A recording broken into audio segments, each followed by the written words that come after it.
our presenter, which is Derek Ton with Mapformation. Thanks, Ryan. Again, my name is Derek Ton, founder and CEO of Mapformation LLC. Founded in, I suppose I would say St. Paul, Minnesota. I started what I do as a quote unquote side hustle, which is I'm a serial kind of side hustler. I started the business, I was working full-time in higher education for 7 years with a passion for making maps, and I was doing it on the side.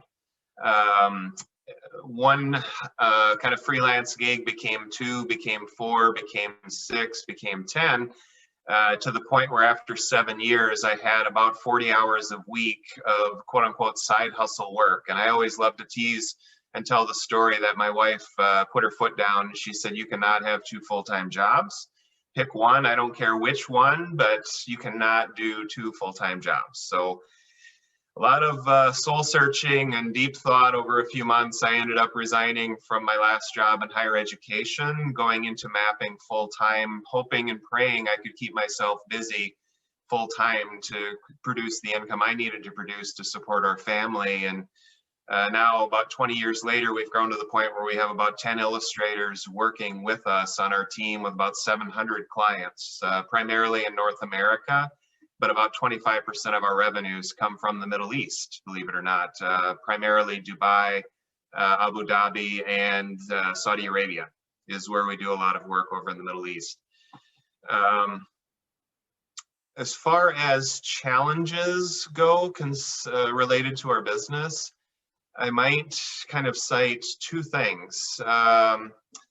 First and foremost, this is kind of funny, but if you're going through marketing classes or your business classes as an undergrad or in grad school, they'll kind of talk to you about the experts from afar syndrome, where if you're located in a perfect example of this, I was working at Bethel University in Arden Hills, kind of a suburb of Minneapolis, St. Paul, and they were building a world-class concert hall, and they were searching for acoustical experts, and they ended up hiring a firm out in Boston to come in from Boston to kind of consult on exactly how that music hall needed to be constructed to have world-class acoustics in that facility.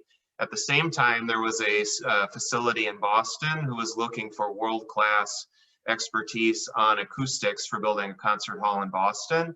They hired a firm from Minneapolis to do that work, because obviously if you're in Boston and you have a firm from Minneapolis promoting themselves out in Boston, they must be really good at what they do, and vice versa.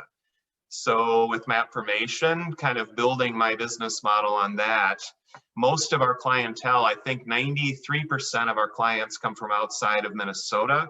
98% of our clients come from outside of Brown County. We're located in Springfield, about an hour west of Mankato. So that's great because people perceive us as having a great deal of expertise if we're doing a lot of marketing on the 2 coasts of North America, over in Europe and the Middle East, etc. But my problem is I can't get folks in Marshall, Mankato, St. Peter to even return my calls, because they're like, "Oh, you know, Springfield, where's that? Oh, it's a little town of 2,000, about an hour west of here. There's not much going on out there. They must not be very good at what they do." So I can court and reach out to organizations regionally or even locally, and they're like, I don't know if I want to even bother talking to this guy. But we can get people in, Seattle, San Francisco, Philadelphia, Boston, DC. We can get them to return calls in a heartbeat and happily talk about projects. And they'll always say, "Are you close to Minneapolis?" I'm like, a couple hours from Minneapolis. They don't care where we're located. All they want to they're just making small talk, kind of easing into discussions about the potential work that they need done, what we might charge, how long it would take us to produce it, etc. So that's problem number 1 that I face. Problem number 2, and let me put a link in the chat for everyone. We have a new offering in the last 4 or 5 years. I suppose it's not really that new then, but for us, like I've been doing this full time for about 20 years. We have a new offering, to me new, that we've been offering called Matterport, which is immersive interactive walkthroughs where people can feel like they're inside of spaces, tour spaces, from any electronic device connected to the internet. And even we can send people files where they don't need to be connected to the internet to explore space. Huge, important technology. It's used heavily in real estate sales. I don't like using it for real estate sales. What I love is documenting historic structures, endangered structures, spaces that might be at risk of being torn down, so that we can digitally preserve those spaces for future generations. I like working with facilities that are trying to promote their facilities for rentals, for weddings, conferences, whatever it might be. And we've tried to morph that or wrap that into our overall offerings with mapformation, which is primarily map illustration work. And it hasn't been a seamless process of merging that message of immersive interactive walkthroughs into our map illustration services. And if you see, I put a link for an example for the Wyndham Community Center in Wyndham, Minnesota, not too far down the road from us, a little bit southwest of folks in Mankato. But if you click on that link, you'll see on that page, take a virtual tour. The reason I'm not sharing it with you is it might be bandwidth intensive, so I don't want over Zoom to try and have people experiencing buffering, but you can explore that type of walk through that virtual tour on your own, and you can see, you can explore those facilities. And if you're on a desktop, laptop, iPad, phone, you get that experience of walking through. But if you have those VR headsets, you literally will feel like you're in the space, which is really cool. Our primary clients for that type of work tend to be folks like National Park Service, Pebble Beach Resorts, some pretty big heavy hitting type clients. But again, kind of back to my first problem, I can't even get folks in Mankato, St. Peter, or some of the surrounding communities to even talk to us about it, which is frustrating because I want to do more work locally or regionally. I tend to be a bit of a road warrior. Most of our work, we don't have to be on site, but some of our work, especially our Matterport work, we have to be on site. So I might be on the road between 60 and 90 days a year. I have 2 daughters. I'm married. I would like to be home more, to have more time with them instead of being on the road as much. So a perfect solution to that would be getting more work regionally. But it's been very difficult to get those regional projects. So any advice folks might have in that regard, I am all ears. It's kind of the opposite of that expertise from afar syndrome. I always tease it's the lack, or it's the perceived lack of expertise from nearby syndrome. Like, well, you're only a half hour down the road. You must not be that great. I'll talk to somebody in Boston. So. That being said, I mean, hopefully as we're talking here back and forth, hopefully people will be able to explore that Wyndham model so you can see what I'm talking about.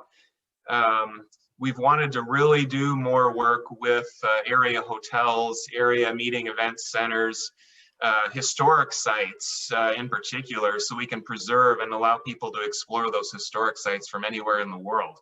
You know, maybe they grew up in Mankato, but now they've moved off to Kansas City or Chicago. But they're talking and they're remembering this facility that they used to be able to kind of go through, and now they can't because they're too far away, but they'd love to be able to kind of revisit those facilities and explore. Awesome. Well, thank you for your presentation, Derek. Had that concluded it? I would rather focus more on question and answer. I don't know Perfect. that people necessarily need me to share more information. I mean, I'm happy to answer more questions about our map illustration services, Matterport technology, but I've kind of tried to highlight the 2 main problems that we're experiencing that I was hoping I could kind of pick people's brains and get some ideas. Yeah, absolutely. If you have questions, use the raise your hand function or put your question in the chat and then we'll call on you. Derek, so you know, for the benefit of the people that are tuning in via Facebook Live, we'll have the questioners repeat their question out loud. It looks like the first question came in from Matt, followed by Tyler, and then Gary. You want me to read the question out of chat? Matt will read Okay. it so you can elaborate. Well, Derek, who's competing with you for the local work then? Is it people in the region that are connecting differently than you? Or is it a marketing issue? Where do you see the competition from? We have precious few direct competitors in the region. And actually, people who do what we do for a living, particularly map illustration work, are kind of a dying breed. When the Great Recession of 2008, 2009 happened, about 14% of our direct competitors went out of business. And just to give you an idea of our industry, most of the people who do what we do for a living, it's generally one artist or illustrator working themselves. They might work in a particular software, Adobe Illustrator, Adobe Photoshop, maybe they draw in Trimble SketchUp, True 3D illustrations, but it's just them. And they might work, with 40, 50, 60 clients, and they tend to work regionally. Compared to our firm, where we have about 10 illustrators working, we do work all over North America, Europe, a little bit in the Middle East, and we kind of become, I'll back up a half a step. My business strategy, kind of what I was taught way back in the earlier mid 90s is when all of the competition is zigging, figure out ways to zag. So I am always kind of looking for opportunities, like pick a fictitious, like let's say that the city of Kansas City, Missouri, they have a lot of institutions there. They have a lot of potential government contracts there where they need help, but they don't have anyone locally who can service them who do what we do. I would go in then and look at Kansas City as a market and try and see what we can do to kind of fill that gap. And that's kind of been a model we've repeated all over the country. And that's how we got into like the United Arab Emirates, Saudi Arabia. They said, can you be our American suits to kind of become our local expertise, quote unquote, because we don't have local expertise. So that's been our strategy all along, but specific to southern Minnesota, like south of Minneapolis, St. Paul to the Iowa border, there's not really many folks who do what we do. There's not a lot of competition. Specific to Matterport technology, however, there are a number of realtors who've started buying those types of scanning units, but they're only using it to scan homes. They're just trying to sell houses. I don't really want to get into that type of work, partially because I don't want to compete directly against them. I want to work with universities, hotels, historic sites, museums, those types of folks, and realtors have no interest in working with them. So again, that's kind of me zagging while everybody else who might be out there is zigging, if that makes sense. Awesome, thank you. It looks like Tyler has the next questions. So one of the things I do is build websites, and I've argued in the time of COVID that you should be making your sales process more online. And actually, I just built a website that has something very similar to your Matterport technologies into it. It was for a senior living home that can't have people come in and tour the place. Is that an ideal client for you? Somebody am I an ideal client for you in that I build websites and make recommendations to these places of saying, you need to get more value out of your website than you had in the past, where it's more than just a home, about, and a contact. You need to have it tours and stuff. I've tried to have other content creators hire us as a subcontractor to do the very thing you're describing. I haven't had a lot of success in that regard. It's more, to this point, in the last 5 years, it's been more people coming to us directly, and then they would put it on their website rather than having their web development provider hiring us to put it on their website. I would love more of that subcontractor work though, because I don't necessarily care who's paying the bills as long as somebody's paying the bills. Sure. So one follow-up question then. So it looks like with the Wyndham one specifically, it's a hosted solution where it's not embedded into the website necessarily. Do you offer both solutions where you might have like an iframe that gets just built into an existing website, or is it all external hosted solutions? Matterport specifically, the technology I love. I was researching options on creating these types of experiences for a few years before I went all in on Matterport. One thing I'm not necessarily thrilled about with Matterport is they require that it be hosted on their platform. The one good thing, the one good reason they do that is because they're rolling out updates and improvements to their technology multiple times a year, and they don't want to have to send patches and code and everything to their tens of thousands of clients that then they have to build into their website or to their servers. So that's a good thing about it. The bad thing is, like, if you wanted to host it specifically on your servers, they don't really allow you to do that. You can offload, like I have offloaded models that you can then store locally, or that I could actually show on an iPad where it's not connected to the internet. But as far as the main hosting and the main interface, the graphical user interface or the user experience that is presented, that is all being done through Matterport servers in California. Sure. Sure. And you highlighted the positive of an external hosted solution, but the positive of having it on a website would be that you have navigation to move back through the website once you're done. Have it, anyway. And there's limitations, as you know, Tyler, there's limitations with iframe embedded presentations versus having it built directly into the site. So it's not perfect. It's just the best I have found over the years. No solution's ever perfect. Yeah. Yeah. If you find one, let me know. Okay. If there's a perfect solution out there. Okay. It looks like Gary has a question. Yeah, Derek, I talked a couple of weeks ago, and so I had a chance to explore your website, and I know you said about making the call. Two things, your website really shows some neat stuff. So anybody that kind of questions if you can do cool things, if they get the website first before the call, they might persuade them a little differently. Secondly, I know while you're very proud of Springfield, as we talked about, I know at times I've looked at websites and I've said, contact me, and I drill down and I can't find where the heck they're at. So maybe some respects, maybe hold that downplay where you're really located until you get business. And as you said, once you do business, and it starts flowing, people are less concerned about where you're at. They want to get to the project. So maybe that's something as you get introduced to people, that it's less about where you're at, but what you can do. And then secondly, piggybacking on your conversation with Tyler there, it would seem like that maybe that's another entree into southern Minnesota to get somebody that has strong presence from a web standpoint, and try to, make that partnership that they can help getting introduced. And it's like anything, once you get a foothold in a particular region and they see, we did such and such website in Mankato, or we did that map for that entity in Mankato, it cascades, I think then it really start flowing.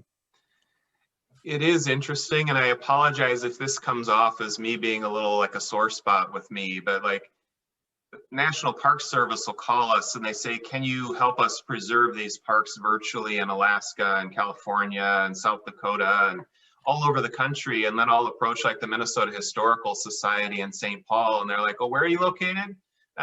No thanks, we're not interested. And I'm like, why? Like, why wouldn't you be interested, especially having a Minnesota company be able to help you develop these types of resources for our state?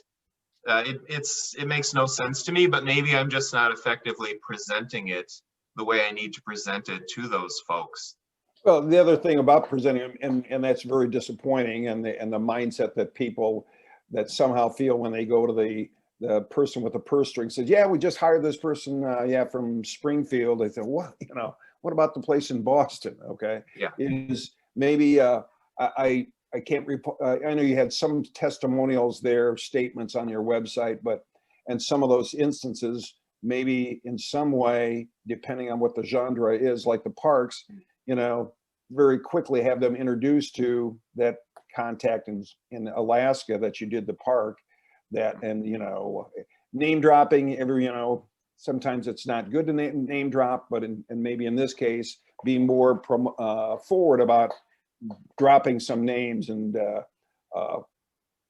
distract them or just steer them away from their bias towards a small town in southern Minnesota.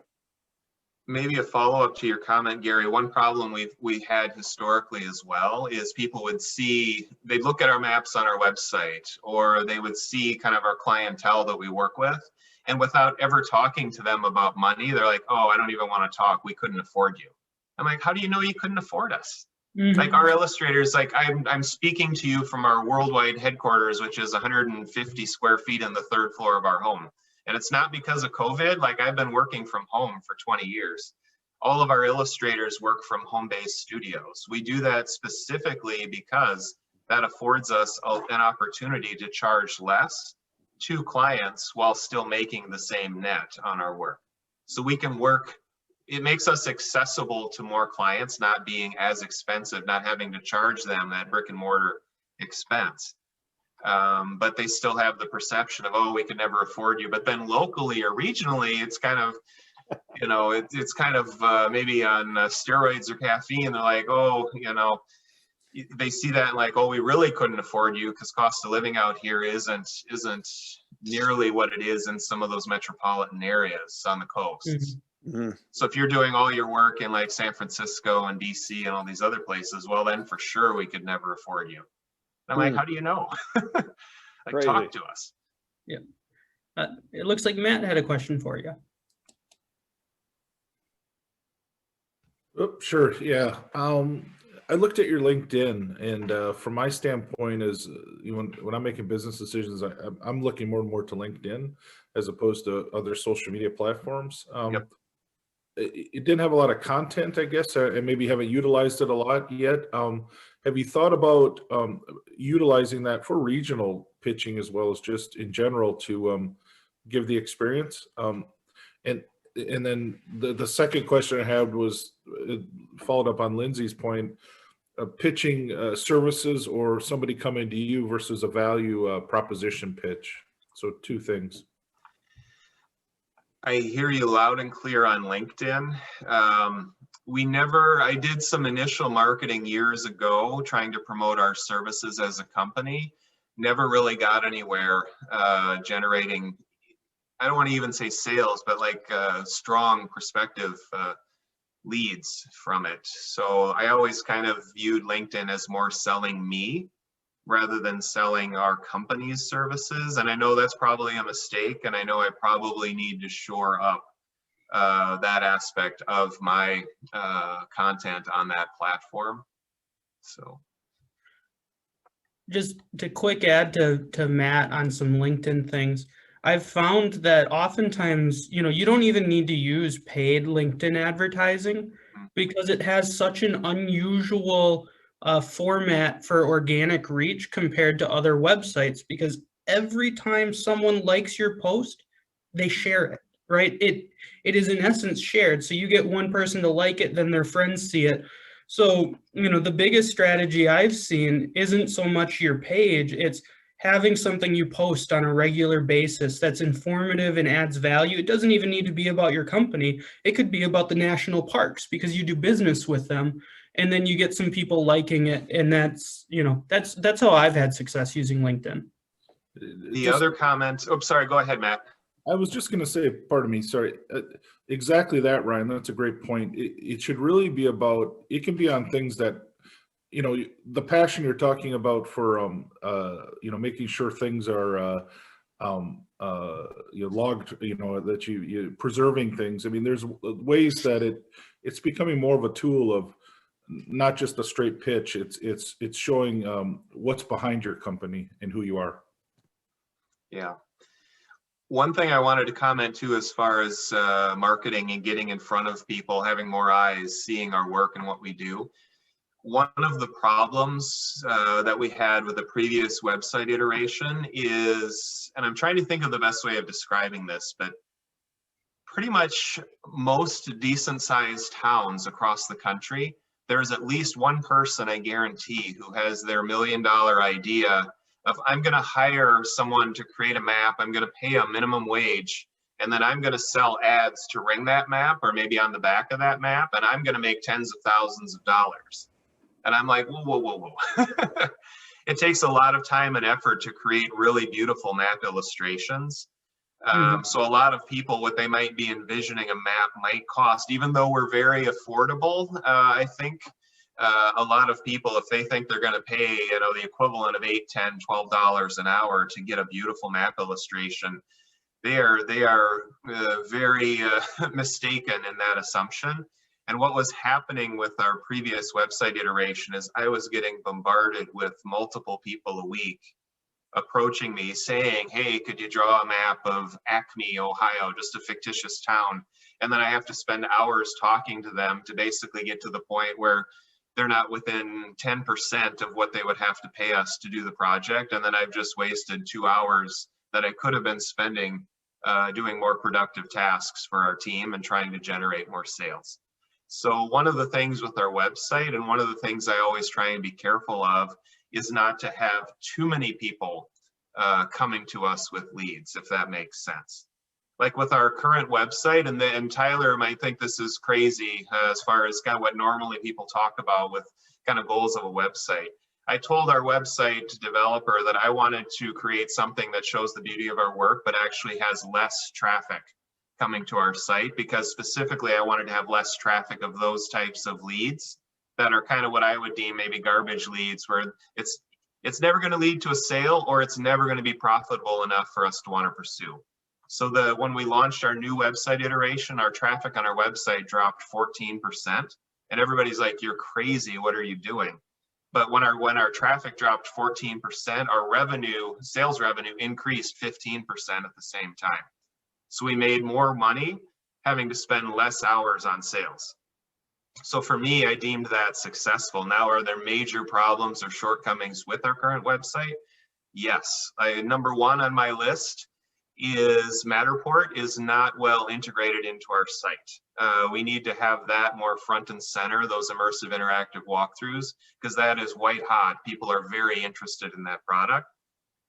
Number two, and this is, I hate to admit this, but our tool that we've used to create the tiling for showing those images on our website has been broken for about 7, 8, 9 months. So you're seeing work on our website that's 7, 8, 9, 10 months old. We always say that the best map that we've created is our last map that we've finished, because we've taken all that we've learned from all of our previous projects and incorporated that into our current work. So all of our best and brightest work on our site is not on our site because I haven't had a functional tool. And I know that is something I need to deal with post haste. It's just been hard in the time of COVID and some other challenges to be able to address that. Mm-hmm. It's a long answer to your question, Matt. I don't know if that gets at what you wanted to have me discuss. No, it just comes down to me to the more and more services I look at it adding in operations and things. Content, I think, is critical on LinkedIn videos and things to keep a fresh message. And I encourage people to do that a lot that I work with or myself I'm looking at. And so that's all. That's good. It's just I think it's becoming more and more of a tool for decision makers to get an idea of what you're about. And Matt, refresh my memory. We got off on that long answer to the first question. What was your second question again? No, it comes down to pitching services versus a value proposition. I think a lot of times companies pitch, this is what I can do for you, but also adding in, well, what's it going to really add to your community and into who you are on a value standpoint? That could be monetary or brand or intrinsic value. And so to me, it's just curiosity in how you're pitching locally. I think Lindsay had a question about that too. I was kind of piggybacking on her question. It was really, how are you pitching locally is what I think she asked. Right, Lindsay? Is that what you said? Yep, that was it. And Matt, as far as kind of those values shining through or whatnot, like people who try and enter our industry, basically, I guarantee probably 75, 80% of them, they have the big idea of, I'm going to go to Harvard and I'm going to go to Yale and I'm going to do anything and everything I can do to get one of them to hire me. And then I'm going to, sing from the mountaintops, look what I did for Harvard, so that everyone else will be like, well, wow, if they're good enough for Harvard, they're good enough for me. I've taken, again, that zigging versus zagging approach. I've gone the exact opposite direction. I'll go to community colleges, technical colleges, private 4 years, small private 4 years, And I'll basically say, let us make you look and feel like Harvard and Yale, so that you can puff out your chest and say, wow, look at how beautiful our campus is in our main marketing materials, to make people say, yeah, I could imagine sending my kid there for 4 years, or I could imagine joining faculty or applying for a job at that beautiful campus. That's kind of the approach we've taken, rather than trying to get the Harvards or the Yales to hire us. But you get enough of those smaller colleges, the 2 years, and some of the smaller privates to hire you, then you start getting phone calls from the Harvards and Yales. They kind of notice you, but I do it the exact opposite way. I don't go to them first. I work with everybody else to try and make them feel, that they're super proud to just show off their map to their constituents. I'm sorry, I just one follow-up, because I think you brought up an interesting point. If I was you, I would try to collect the data on what has been the improvement to the universities after you've mapped them, so you can say to new clients, you're going to get X% of new students potentially, or so think about that, how you collect data if you're not doing it. I see that both Bobby and Yvonne have had their hands up for a while, so maybe I'll stop talking for a second and see what they wanted to say. Eric, yes, being in the music business, I get it, because, we have people here in Minnesota that are just garage bands, but when they go to England, they have, big draws, huge draws. And that's been that way since the beginning of time. I stumbled on something a couple of years ago, just totally by accident, that I was visiting some people at a music club, and I took a picture of the club, of just us sitting there and enjoying it. And I posted it on Google Maps on your contributions, when you go down into Google Maps, your contributions. And all of a sudden, about 4 months later, Google calls me up and they said, we would like you to sign a copyright release. You're up to 500,000 views. I said, 500,000 views? How is that possible, And today, just a year and a half later, I'm experiencing a wonderful relationship with Google Maps because of, I'm up to 3.5 million views. And it's amazing how good of a relationship you can build promoting locations or buildings or anything to do with travel. Anything to do with travel. They love it, and it makes for a good relationship. And it's on a personal basis. Now, I don't know how they will react to a corporate basis, but I know on a personal basis, on a one-to-one, my experience with them has been outstanding.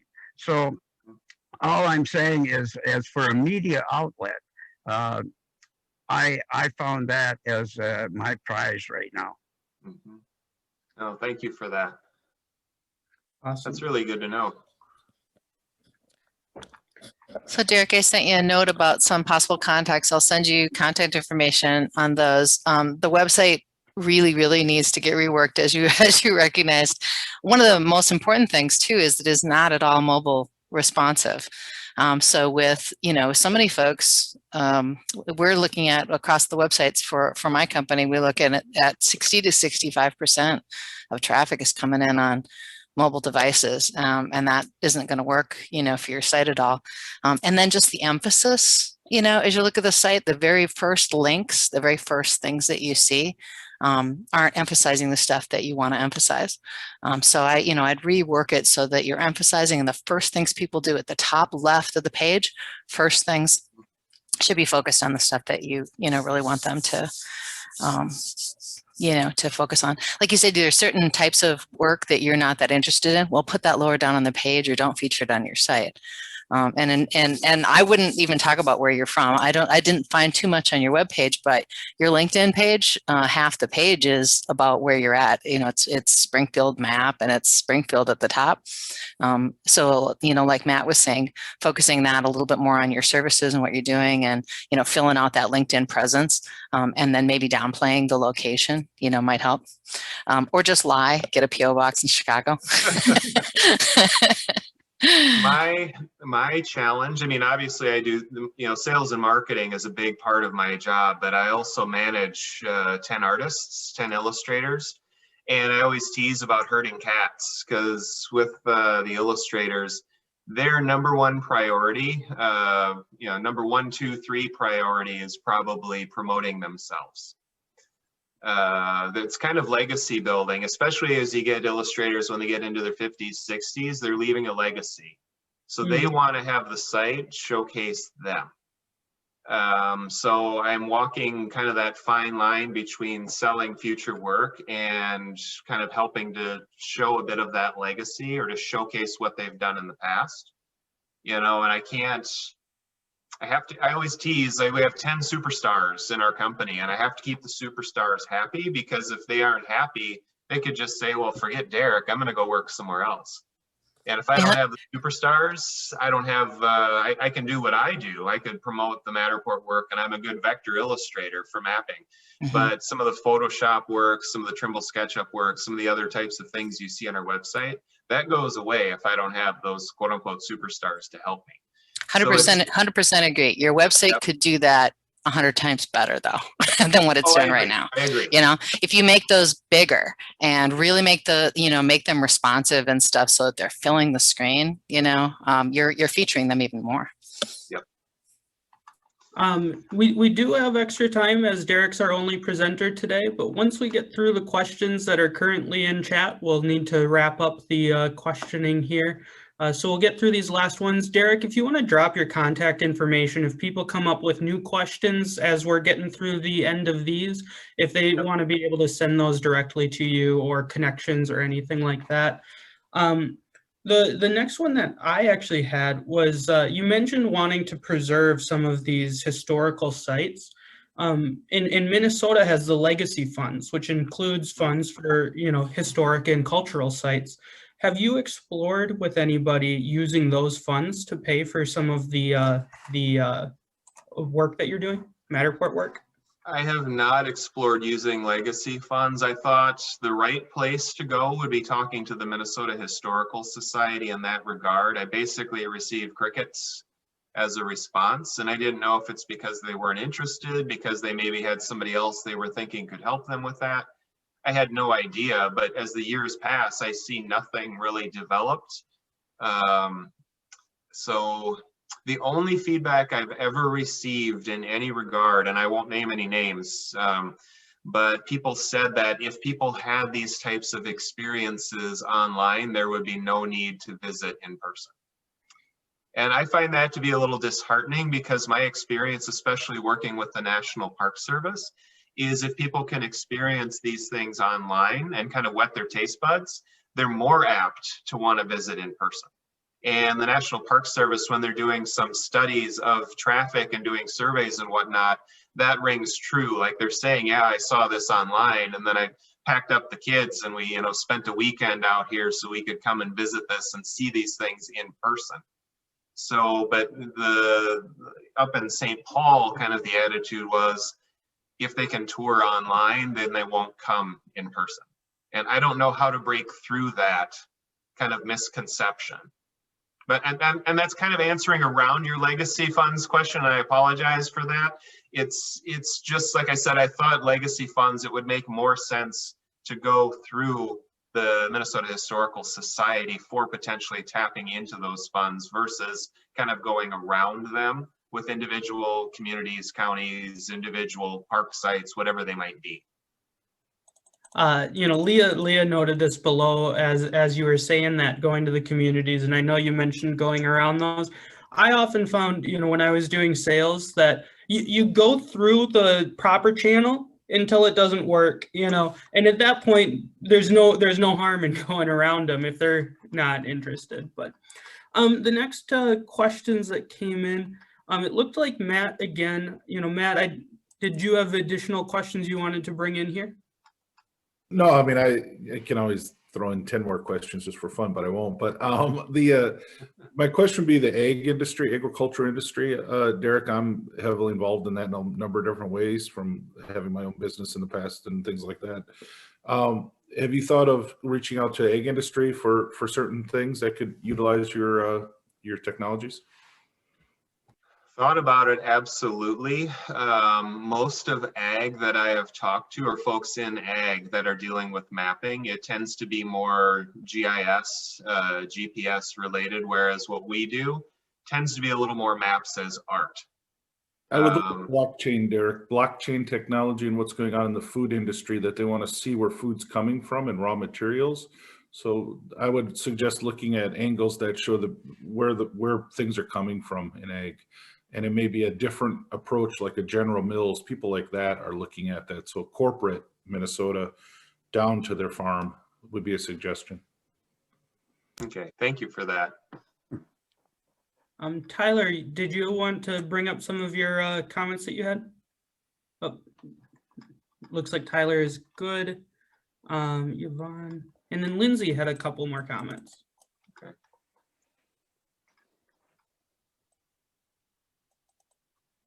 Oh, looks like you're on mute, Lindsay. Thanks. In addition to what Yvonne said, making your customer testimonials stand out, because that kind of shows that you have that experience. And I really like what Matt said about value proposition. So I think that covered my other question. One thing that I thought of was school districts, when they're building new, maybe you already have done this, but when they're building new schools, they want a lot of visualization to pitch that, to get the bond approved. And also once it's done, it's brand new and it looks nice, like that would be another opportunity if you haven't tried that already. Yeah, let's see if we have time quickly. I was going to say the city of New Ulm has been a big client of ours, or the school district in New Ulm has been a big client of ours. They built a new high school a few years ago, and the first thing they wanted to do was allow people to explore that space online. And I was happy to work with them. That was an awesome project, being able to do that. Let me see, I will do my darndest real quick because I know we're running a little short on time to find you some links.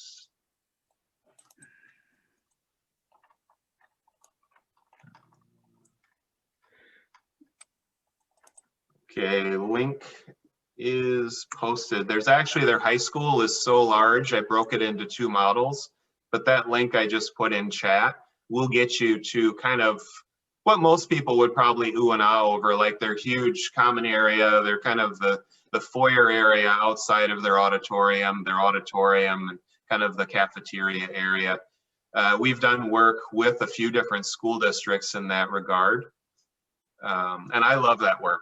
I would do any and every school district that wanted to approach us to do some K through 12, especially like, well, either public or private K through 12 work, because open enrollment is a big deal. Like I've actually done some models for our own school district here in Springfield, because they get a lot of students via open enroll, and being able to have those students and their families be able to explore the facilities that they could expect to have if they enroll here is a big deal. Awesome. Mike has a connection for you that could be used to help with some of those legacy funds. Mike, I didn't know if you wanted to elaborate on that at all. Sure.